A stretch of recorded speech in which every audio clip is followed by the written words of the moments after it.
Imagine two people standing side by side. They both make, I don't know, exactly $150,000 a year. Right. A very solid income. Exactly. A solid income. They live in the same city, they drive similar cars, and on paper, their W-2s look virtually identical. Sure. Yet, if you look under the hood of their lives, one of them is technically bankrupt, like completely reliant on their next paycheck just to keep the lights on. Well, the other is quietly building a multi-million-dollar dynasty. Yes, exactly. And why is that? It's not because one is, skipping the daily avocado toast or making coffee at home. No, definitely not. It's because they are operating on two fundamentally completely different psychological and really structural architectures. That's a great way to put it. So if you're listening to this right now, chances are you've been searching for the blueprint to transition from the first person to the second. And today, that is exactly what we are dissecting in this deep dive. We're getting into the real mechanics of it. We are. We're looking at the core philosophies of Robert Kiyosaki's global phenomenon, Rich Dad, Poor Dad. But we are stripping away the surface-level cliches to examine the actual mechanical gears of wealth creation. And it really is a text that fundamentally rewired how millions of people perceive their relationship with money. Oh, without a doubt. And to your point, what's fascinating here is that the central dichotomy of the book, the biological poor dad, who was a highly educated academic, versus the rich dad, who was an 8th grade dropout turned business mogul, it isn't a story about math. Right. It's not about who is better at calculus. Exactly. It's a story about reality distortion fields. Rich and poor in this framework are not bank balances. I mean, they are lenses through which you view risk, leverage, and the legal structures of society. Wow, lenses. I like that. Yeah, because when the poor dad encounters a financial hurdle, his operating system generates the output, I can't afford it. And boom, the process terminates. Exactly. The brain just shuts off. But when the rich dad encounters the same hurdle, his operating system generates a query, how can I afford it? Which completely shifts the brain from a passive storage drive into an active processing engine. You're forcing your mind to find a solution. Okay, let's unpack this. Because before we can talk about building an empire, we have to look at the invisible architecture that keeps most people trapped on the ground floor. The trap that everyone is in. Right. It's a system so ubiquitous that you don't even question it. I mean, we spend roughly 16 years of our early lives sitting at desks, taking notes, and passing standardized tests. Memorizing things we'll never use. Exactly. We memorized the periodic table, we learned advanced calculus, but nobody ever hands us a syllabus on how a mortgage amortization schedule works. Or how to read a basic balance sheet. Yes, or how capital gains taxes function. We are essentially completely illiterate in the language of money. And this raises a really important question, why? Yeah, why is that? If money is the central resource required for survival in a capitalist society, why is its mechanics completely omitted from the curriculum? It seems like a glaring oversight. Well, to understand this, you have to look past the modern classroom and back to the origins of the public education system. Huh. The model we use today is heavily derived from the Prussian education system of the 18th and 19th centuries. Oh, wait, the 18th century? Yeah, which was later adopted during the Industrial Revolution. The primary design constraint of that era wasn't to produce independent, critical thinking entrepreneurs. Oh, I see where this is going. The overarching system needed a massive compliant workforce. They needed individuals who were conditioned to wake up at the sound of a bell, follow instructions from an authority figure, perform specialized repetitive tasks, and just accept a predetermined reward. Like a factory worker. Exactly. The system functions perfectly to produce employees. Wow. So if your societal goal is to maintain a stable, predictable labor force, teaching them the mechanics of independent wealth generation is fundamentally counterproductive. Because then they wouldn't want to work in your factories. Precisely. I see. So it's not an accident. It's a feature of the design. You are trained to be a very efficient piece of hardware in someone else's system. That's a great analogy. And that transitions perfectly into Kiyosaki's core argument about the rat race. Right, the endless cycle. Yeah, we are conditioned to trade our finite, depreciating asset, which is our time, for a highly taxed, inflationary currency, a paycheck. It's a bad trade. It really is. But I want to get away from the cliche treadmill analogy here. To me, it feels more like you're signed up for a mandatory subscription model of living. Okay, I like this. And the subscription fee automatically adjusts to consume whatever your income is. Like you get a promotion, your lifestyle subscription fee goes up to match it. That is an incredibly accurate way to frame it. Yeah. The rat race isn't just about working hard. I mean, it's a specific mechanism of behavioral economics. How so? Well, if we connect this to the bigger picture, Kiyosaki posits that this subscription model is enforced by two primal neurological drivers: fear and greed. Fear and greed. Okay, let's look at the mechanics of this cycle. First, you have the fear of insolvency. You know, the fear of missing rent, the fear of losing social status, the fear of going hungry. Right, the stuff that keeps you up at night. Exactly. That fear acts as the catalyst. It forces you out of bed and into a job. You trade your time and you receive the paycheck. And at that exact moment, the fear is temporarily alleviated. The pressure valve releases. Exactly. The pressure is gone for a minute. And what replaces it? Oh, let me guess. Greed. Yes, desire. Kiyosaki uses the word greed, but in behavioral psychology, we might just call it dopamine-driven consumption. Like retail therapy. Right. You have capital, and society immediately offers you a menu of lifestyle upgrades. The newer car, the better zip code, the premium experiences. The new iPhone. Always the new iPhone. You spend the capital to acquire these things, believing you are purchasing happiness or status. But then the money is gone. Yep. Once the capital is depleted, the dopamine fades, and the fear of insolvency returns. And you're right back where you started. It creates a closed-loop system. Fear, labor, income, desire, consumption, fear. Yeah. You can double or triple a person's salary, but if you don't break that neurological loop, they simply run the exact same program at a higher price point. I want to challenge this underlying premise, though. Go for it. Because in today's landscape, we are constantly told that holding a steady W-2 job is the responsible, secure thing to do. Isn't that desire for a predictable paycheck just rational risk management? It feels like it, sure. Especially when the alternative is stepping out into the unknown and trying to build something from scratch? Yeah. Why does the book treat this desire for security as a fatal flaw? It is considered a fatal flaw because the security being offered is increasingly illusory. Illusory. Like it's fake. Pretty much. Society conditions you to believe that a corporate badge and a 401k matching program equal safety. But think about the structural reality of a W-2 employee. Okay, I'm thinking about it. When you rely on a single employer for 100% of your cash flow, you have a single point of failure. Oh, wow. I never thought about it like that. Right. You are entirely at the mercy of macroeconomic shifts, corporate mergers, algorithmic automation, or simply a change in middle management. One bad boss and you're out. Exactly. If that single pipeline is severed, your entire financial ecosystem collapses overnight. That's terrifying. It is. The rich dad philosophy argues that true security never comes from an external entity promising to take care of you. So where does it come from? True security comes from internal competence, the ability to understand markets, allocate capital, and generate cash flow from multiple uncorrelated assets. So you're building your own safety net. Exactly. The employee trades actual structural resilience for the temporary psychological comfort of a biweekly deposit. That makes a lot of sense. The job is a sedative, not a cure. A perfect way to say it. So, if we acknowledge that the traditional path is essentially a closed-loop behavioral trap, we need to examine the actual lever you pull to escape it. Do the fun part. Right. This brings us to the core vocabulary of the book.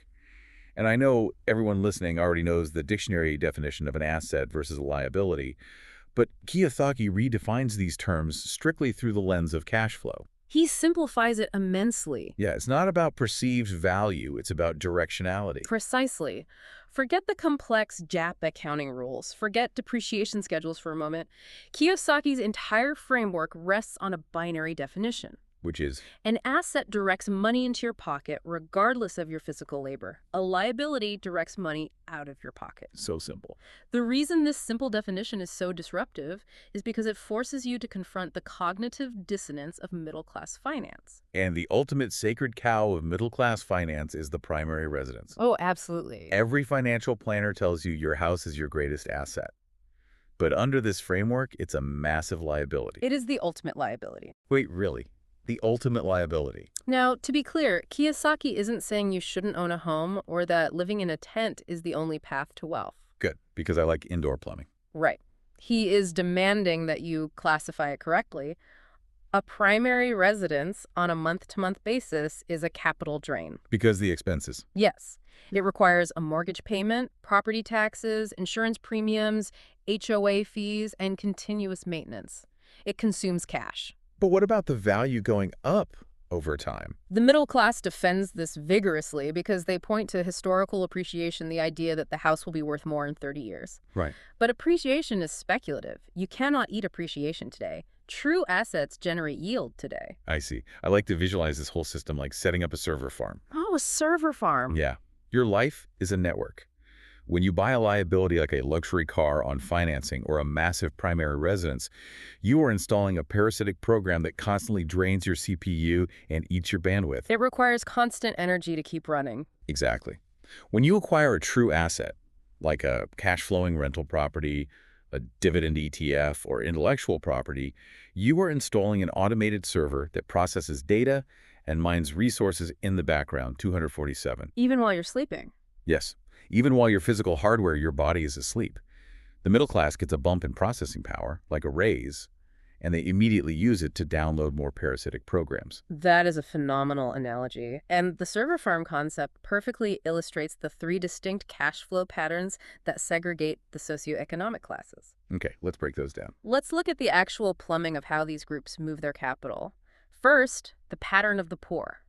Right. It's a direct linear sequence. Income is generated through labor, and 100% of that income is immediately routed to basic living expenses. Like housing, food, transportation. Exactly. The capital velocity is extremely high, but it all flows out. There is zero retention. It's a system operating at maximum capacity just to avoid crashing.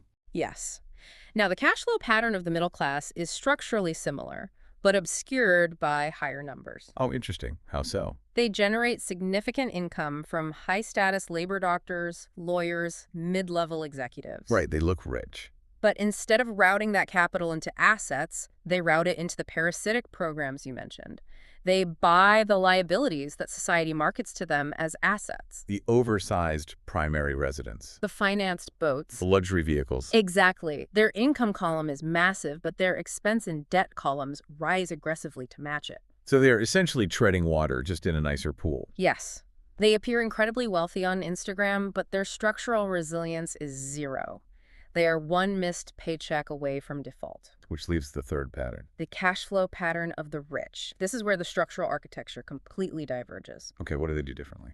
The rich generate income, but before that capital is allowed to touch lifestyle expenses, it is aggressively routed into the asset column. They buy servers for the farm. Yes. They buy real estate that yields rents. They buy businesses that operate under competent management.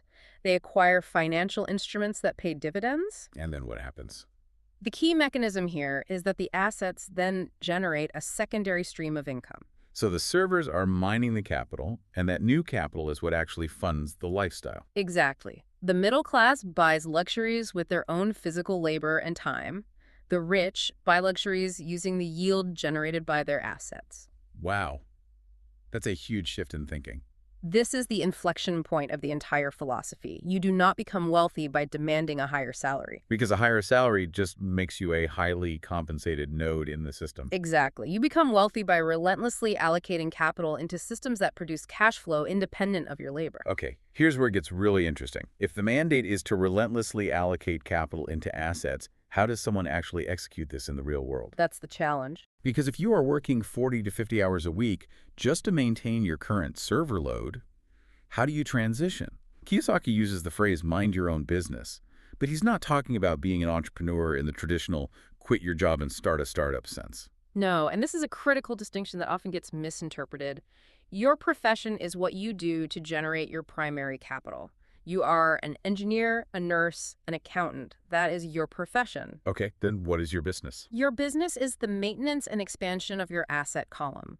Minding your own business means recognizing that your day job is simply the funding mechanism for your actual business, which is wealth creation. But practically speaking, how are you allocating that capital when the margins feel so tight?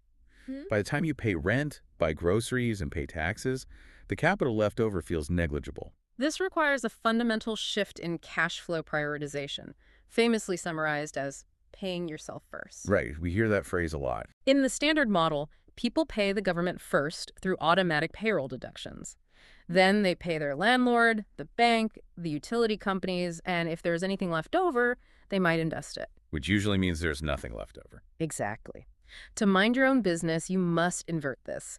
You allocate capital to your asset column before you pay your discretionary expenses. Even if things are tight. Yes. This creates an artificial scarcity that forces you to be financially disciplined. Even if it starts small, diverting a percentage into an index fund or saving for a down payment on a small multifamily property, you are initiating the correct cash flow pattern. So you're building the habit. The goal is asymmetrical leverage. You are using the capital from your W-2 to acquire equity in systems that will eventually outpace your W-2. Okay, if we are talking about allocating capital and paying yourself first, we cannot avoid the single largest leak in everyone's financial plumbing. Ah, Taxes. I know people's eyes glaze over when the word taxes is mentioned, it's not the most exciting topic. but if you don't understand the mechanics of the tax code, you are effectively trying to fill a pool while the drain is wide open. You absolutely cannot discuss wealth without discussing the legal architecture of taxation. And to understand how the rich view taxes, we need a brief historical context. Okay, take us back. The tax code, as we know it today, was not handed down on stone tablets.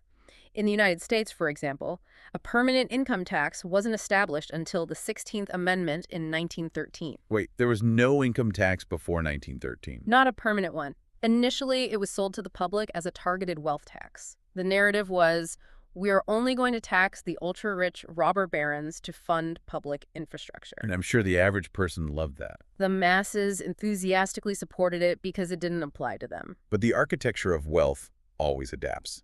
The wealthy aren't going to just sit there and passively allow their capital to be confiscated. Precisely. They mobilized their legal and financial teams to utilize corporate structures. Like corporations. Right. And a corporation isn't necessarily a massive headquarters with thousands of employees. Fundamentally, it is a legal envelope. Just a piece of paper. It is a file folder sitting in a law firm that dictates how capital is treated before it is recognized as personal income.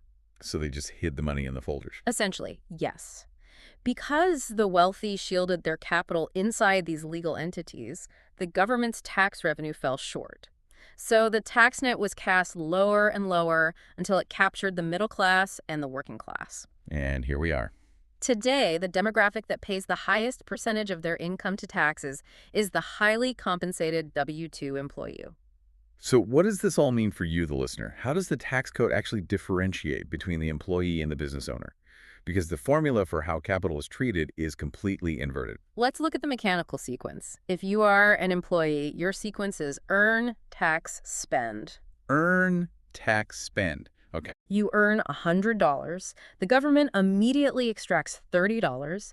You receive $70, and you must fund your entire life housing, food, transportation with those post-tax dollars. It's an incredibly inefficient way to live because you are buying everything at a premium since you've already lost a third of your purchasing power. Exactly. Now, if you operate through a corporate structure, your sequence is earn, spend, tax.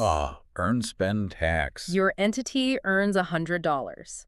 The entity is legally allowed to deduct the expenses required to generate that income before any tax is assessed. What kind of expenses? This can include portions of your vehicle, electronics, travel, internet, and home office space, provided they are legitimate business expenses. Right. So the entity earns $100, spends $60 on operational expenses, and is only taxed on the remaining $40. You are spending pre-tax dollars. The government is effectively subsidizing your operational existence. That's exactly what's happening. And beyond just the sequence of spending, the tax code itself is fundamentally misunderstood by the middle class. People view the tax code as a penalty system, a list of things the government is punishing you for. But the rich view the tax code as an incentive map. That is the perfect way to frame it. The tax code is essentially the government saying, here are the things we need done in society, but we don't have the bandwidth to do them ourselves. If you do them, we will give you a discount on your taxes. Give me an example. The government needs private capital to provide housing, so they offer massive tax incentives like depreciation and 1031 exchanges to real estate investors. Okay, what else? The government needs private capital to create jobs, so they offer massive deductions to business owners. I see. The reason W-2 employees pay the most in taxes is simply because they are not doing the things the government is actively incentivizing. So when someone gets angry that a real estate developer pays $0 in income tax, they are missing the point. Completely missing the point. The developer isn't necessarily doing anything illegal. I mean, they are just following the blueprint the government laid out. They provided 50 units of housing, and the government rewarded them with a depreciation schedule that wiped out their paper income. Precisely. Understanding these legal structures, corporations, trusts, pass-through entities is a core pillar of the financial intelligence Kiyosaki advocates for. You have to know the rules of the game. You cannot build a massive asset column if you do not have the defensive architecture in place to protect the capital from being continuously eroded by taxes and potential litigation. Okay, so we've established the defensive perimeter. We understand cash flow, we understand how to identify an asset, and we understand the legal envelopes used to protect capital. The foundation is set. But playing defense only ensures you don't lose. If you want to actually win, you have to go on the offensive. Absolutely. You have to transition from a passive participant in the economy to an active creator. And this leads to a concept that I think is the most abstract, yet most powerful idea in the book. The idea that the rich invent money. It sounds like counterfeiting, but it's really about information asymmetry and market inefficiencies. Right, we're not talking about printing bills in a basement. No, the poor dad operates in a world of scarcity. He believes money is a fixed physical resource, and to get more of it, you must output more physical labor. Like digging a ditch. Exactly. The rich dad operates in a world of abundance. He understands that money, particularly in a fiat system, is largely conceptual. It is an agreement. Okay. Therefore, wealth is created by assembling information, solving complex problems, and organizing capital. I think of financial intelligence like having a pair of thermal goggles in a dark forest. Thermal goggles. Let's hear this. Everyone is walking around the same woods. The average person just sees dark trees and empty space. But the person with the thermal goggles, the financial literacy, sees heat signatures everywhere. I like this. They see deals, inefficiencies, and hidden value. You could have a person commute past a rundown, mismanaged duplex every single day for 5 years, and all they see is an ugly building. Just an eyesore. Right. But an investor with thermal vision drives past that same duplex, looks at the zoning laws, runs the cap rate, realizes the rents are 50% below market value, and sees a mechanism to create $100,000 of equity out of thin air. Yes. The opportunity was always there. The money was always there. It just required the specialized lens to see it. That information asymmetry is exactly how money is invented. And to your point about the duplex, the wealthy don't necessarily use their own capital to acquire it. They don't. Because they have the knowledge to structure the deal and prove its viability, they can leverage bank debt, other people's money, to acquire the asset. OPM, other people's money. Exactly. They fix the mismanagement, raise the rents, and the new value of the property is entirely created by their applied knowledge. The return on investment when you use none of your own capital is technically infinite. Mind-blowing. But developing that thermal vision requires a very specific type of education. It's not the education you get in an MBA program. Kiyosaki advocates for a complete paradigm shift in how we approach our careers. He says we need to work to learn, not to earn. This directly attacks the modern career trajectory. Most people evaluate a job opportunity based entirely on the starting salary and the benefits package. Right, how much am I getting paid today? They are maximizing for short-term taxable income. Kiyosaki argues that when you are building your foundation, the salary is almost irrelevant compared to the human capital you are acquiring. So what should we be looking for? He suggests seeking out roles that force you to develop asymmetric skills. And the skills he highlights aren't, coding or advanced accounting. He hammers on things like sales, communication, and leadership. Why is sales the ultimate foundational skill for wealth creation? I feel like sales has such a negative connotation for the average person. It really does. Yeah, they picture a sleazy used car salesman. The negative connotation stems from a fundamental misunderstanding of what sales actually is. Sales isn't manipulation. I mean, it is the transfer of enthusiasm and the ability to articulate value. That's a great definition. If you cannot sell, you cannot raise capital for a real estate deal, you cannot convince a manufacturer to produce your product, and you certainly cannot recruit top talent to build your business. You're dead in the water. But on a deeper psychological level, learning to sell is the ultimate training ground for handling rejection. Yes, it's an inoculation against the fear of hearing no. Precisely. The fear of rejection paralyzes the middle class. They will stay in a miserable job for 20 years simply to avoid the potential rejection of a job interview or pitching a new client. It's safer to stay put. But when you take a job in direct sales, you are forced to systematically dismantle that fear. You realize that a no isn't a fatal blow to your existence, it's simply a data point. Just feedback. Once you are no longer afraid of rejection, your operational bandwidth expands exponentially. The same applies to leadership and communication. Because you can't do it all yourself. Exactly. You cannot scale an asset column purely on your own labor.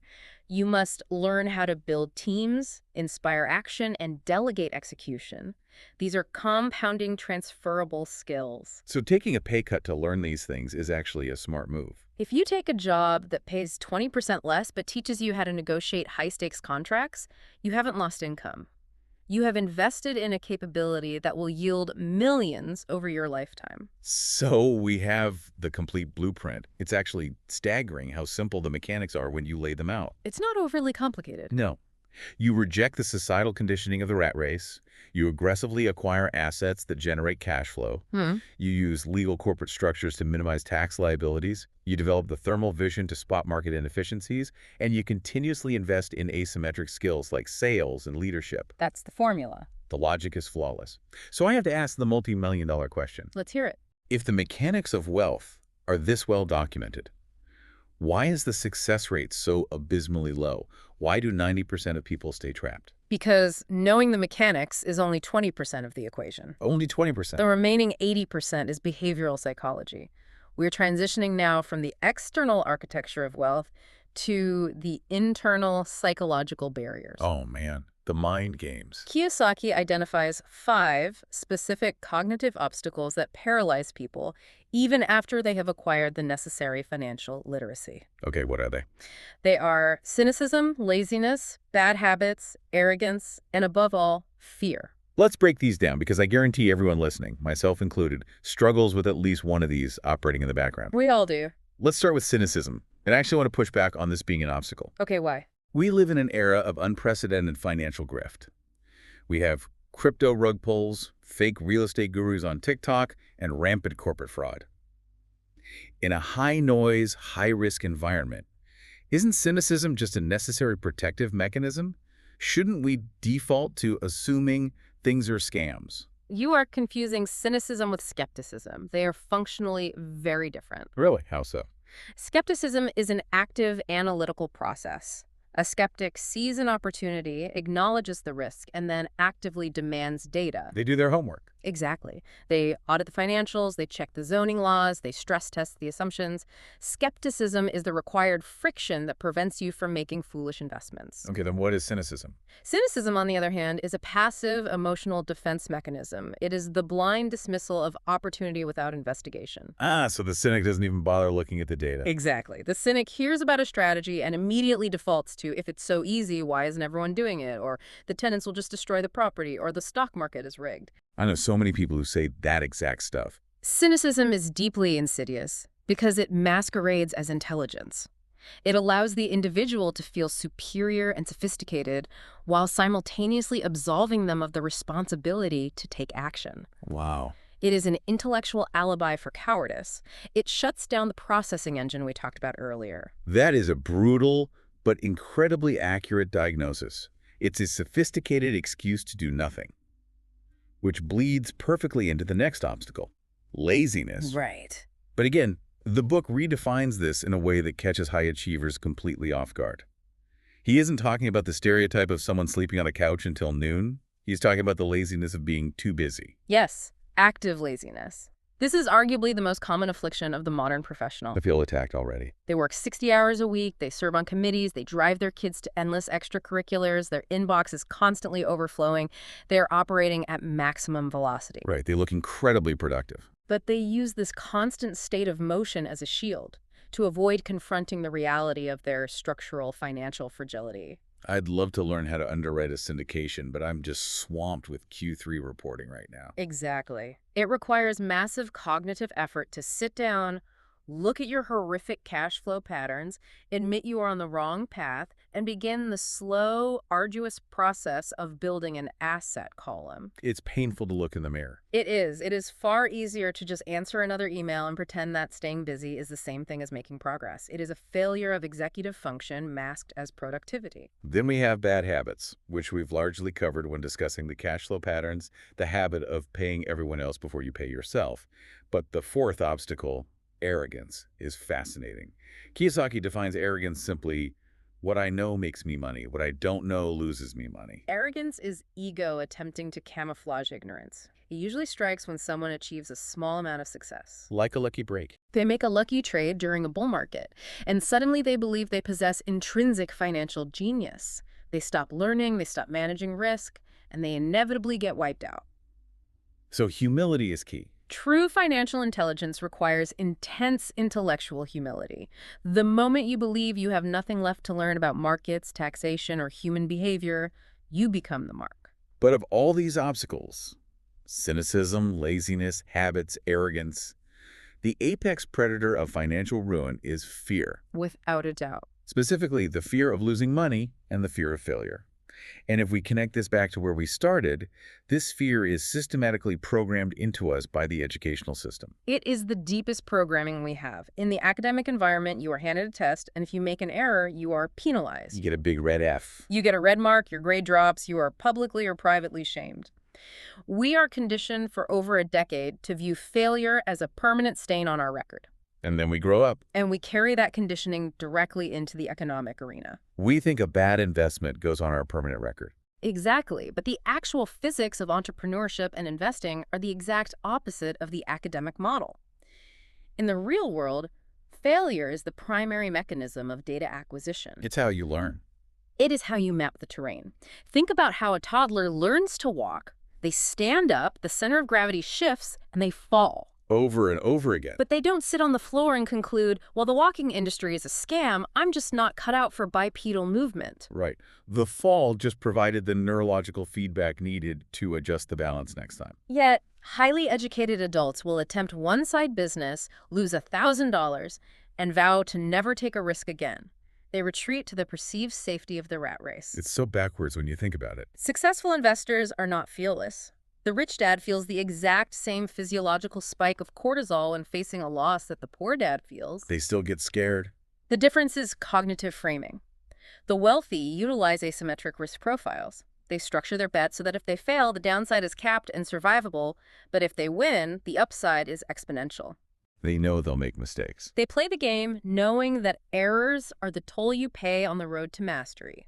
The poor play the game entirely focused on not making a single mistake, which guarantees they never actually play at all. This has been a massive architectural teardown of how we view money.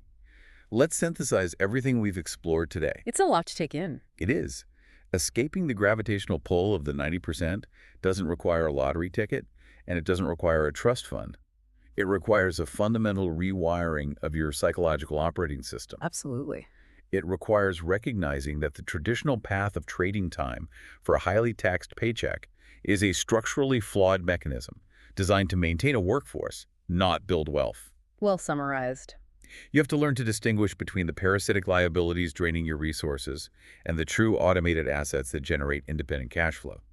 You must utilize the legal and tax frameworks to your advantage, develop the thermal vision to spot inefficiencies, and acquire the asymmetric skills of sales and leadership. And if there is one final context I want to impart, it is this framework is not a frictionless shortcut.